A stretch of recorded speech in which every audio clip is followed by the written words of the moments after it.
Nessa videoaula, pessoal, vamos resolver a segunda questão da primeira avaliação do semestre 2022.1. Essa segunda questão, pessoal, tem o seguinte enunciado: determine F1 e F2 atuando nos fios idênticos da estrutura, admitindo que a barra horizontal seja rígida e estando sujeita a uma força de 500 Newton, beleza?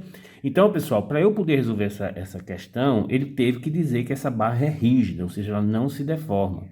Obviamente que ela vai girar, porque quando você gira, aplica essa força P, ela tem essa tendência de giro, e acontece que esses pontos ele tende a descer, porque esses cabos eles não são rígidos, tá entendendo?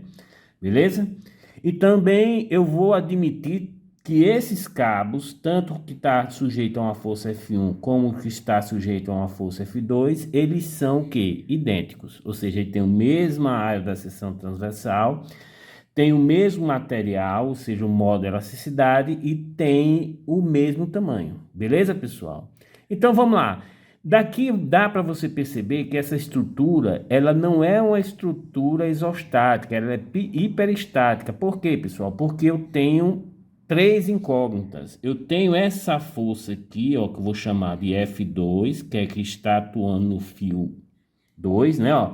Vou ter essa força F1, que está atuando no fio 1, ou seja, já são duas incógnitas, e eu tenho essa reação, perceba que aqui em A, pessoal, é uma vinculação, né? Ó, então eu vou ter uma reação V de A, que também é incógnita. Ah, professor, aqui nessa vinculação também não tem um H de A? Tem, pessoal, mas o H de A ele é determinado, porque você sabe que o somatório das forças na horizontal é zero. Como ele é a única força que está atuando na horizontal, então esse H de A vai ser zero. Então a minha preocupação vai ser essas três incógnitas. Ah, professor, mas lá na mecânica eu só tenho, não considerando a força na horizontal, duas equações, tá entendendo? Então com duas equações eu não vou determinar essas três incógnitas, beleza? Mas pela relação da deformada que eu vou ter entre o cabo 1 e o cabo 2, ou seja, com esse ponto B descendo, eu consigo determinar uma relação e com isso essa minha estrutura vai ficar com todas as incógnitas determinadas. Beleza, pessoal? Então vamos lá. Qual é a minha primeira equação que eu posso trabalhar? Ah, professor, vamos fazer o seguinte, vamos colocar o somatório dos momentos em relação ao ponto A como sendo igual a quanto, pessoal? Como sendo igual a zero.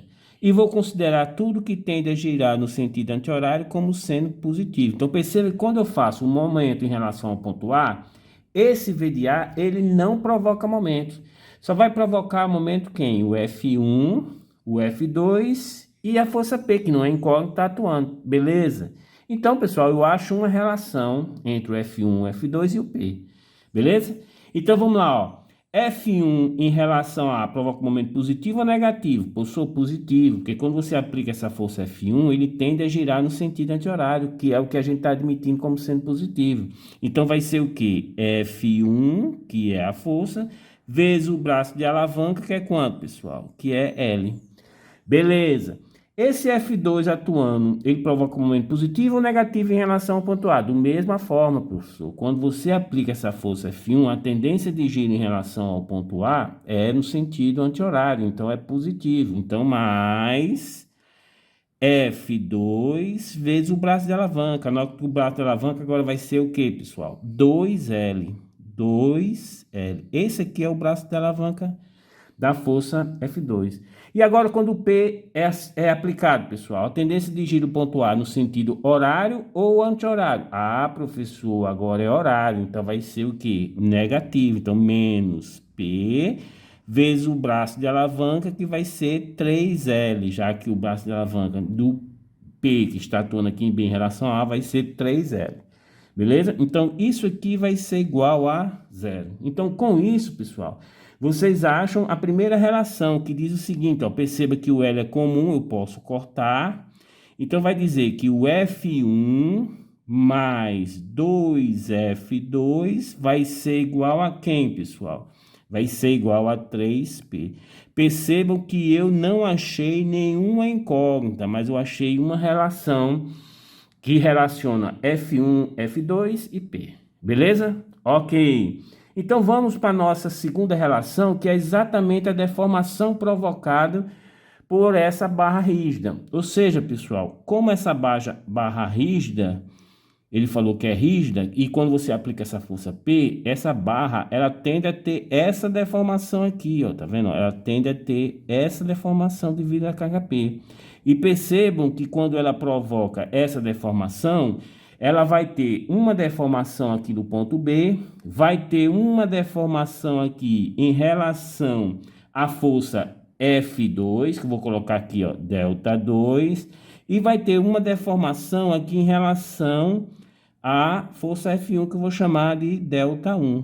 Ok, pessoal? E percebam que eu vou ter todas essas distâncias, como essas deformações são bem pequenas, eu vou considerar como sendo tudo com espaçamento de L, como está na figura. Então, perceba que essa barra, para eu poder resolver esse problema, ele considerou como sendo uma barra rígida. Ou seja, ela não se deforma. Ela pode girar, mas não se flexiona. Olha como a resistência, pessoal, é fácil, porque tem essas aproximações muito boas, muito interessantes. Mas perceba que com essa configuração deformada, eu consigo achar uma relação entre delta 1 e delta 2 por semelhança de triângulo, pessoal. Entendeu? Então vocês vão perceber que delta 1 está para L, ou seja, delta 1 está para L, assim como delta 2 está para 2L. Percebeu, pessoal? Então, beleza. Então, note que o L é comum, eu corto o L com L. Então, eu vou ter o seguinte, ó. 2 delta 1 vai ser igual a delta 2. Beleza? Ah, professor, e essa deformação, eu sei qual é que está atuando na barra. Exatamente, porque essas barras são idênticas, têm o mesmo tamanho. Tá entendendo? Então, beleza, eu já posso colocar. Vamos lá, ó. 2 vezes delta 1. Qual é a deformação que está ocorrendo na barra delta 1? Ah, professor, vai ser o quê? Vamos colocar aqui F1, que é a força que está atuando nele, vezes o L1, ok? Que é o L desse não confundir com isso aqui, com esse L. É um L1, tá entendendo? Dividido por quem? Por EA, que é a área desse cabo, né? Ó, a área desse cabo. E é também o que, pessoal? O material, ou seja, o modo de elasticidade. Beleza? Isso aqui vai ser igual. Qual é a deformação 2? Vai ser o que? F2 vezes o L2, mas como o L são iguais, eu posso colocar L1 dividido por quem, pessoal? Por EA. Ok? Então, note que esse L1 vai cortar com esse L1, esse EA vai cortar com esse aqui, e vocês vão ter a seguinte relação. F1 vai ser igual a F2 dividido por 2. Então, achei uma relação entre F1, que é a força que está atuando no cabo 1, com relação ao F2, que é a força que está atuando no cabo 2. Então, perceba, pessoal, que eu tenho duas relações, ó, A1 e a 2. Então, eu posso substituir uma na outra e achar o valor de F1 e F2. Ok? Olhe como é simples, pessoal. Então, o que é que eu vou fazer, pessoal? Vou substituir a relação 2 na relação 1. Ó. Vou colocar aqui, ó. Substituindo 1 em... Minto, vou substituir a 2 em 1. Deixa eu apagar aqui que eu fiz uma caquinha. Vou substituir a relação 2 em 1. Ok? Então vamos lá, ó. F1 é igual a F2 sobre 2. Tá entendendo? Aí vai ficar, ó. F2 sobre 2, que é substituindo já aqui em 1. F1 é igual a F2 sobre 2. Mais 2F2 vai ser igual a 3P. Ok? Então, beleza. Note que eu tenho 1 meio mais 4 meios, vai ficar o que, pessoal? 5F2 sobre 2, ou seja, 5 meios vai ser igual a 3P. Logo, o F2 vai ser igual a quanto, pessoal? Note que o 2 vai passar multiplicando 6P dividido por 5, ok?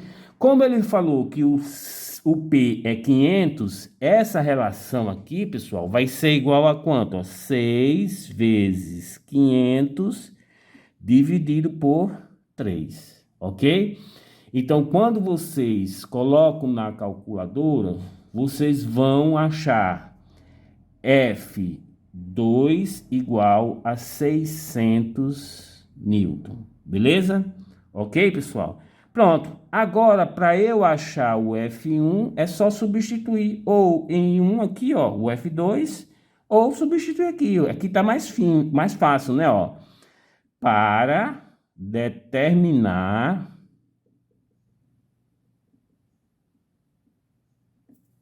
F1, ok, ó.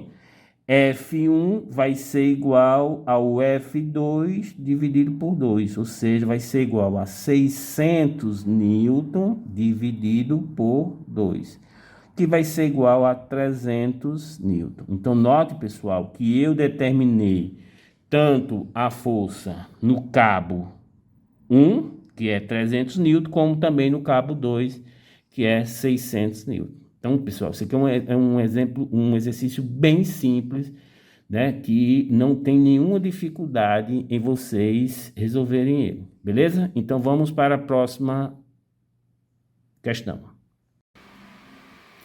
Pessoal, só para retornando, porque aqui eu coloquei 6P dividido por 5, na hora eu coloquei 3, né? Mas esse 3 não é 3, ele é 5. Mas note que a resposta tá correta, tá entendendo?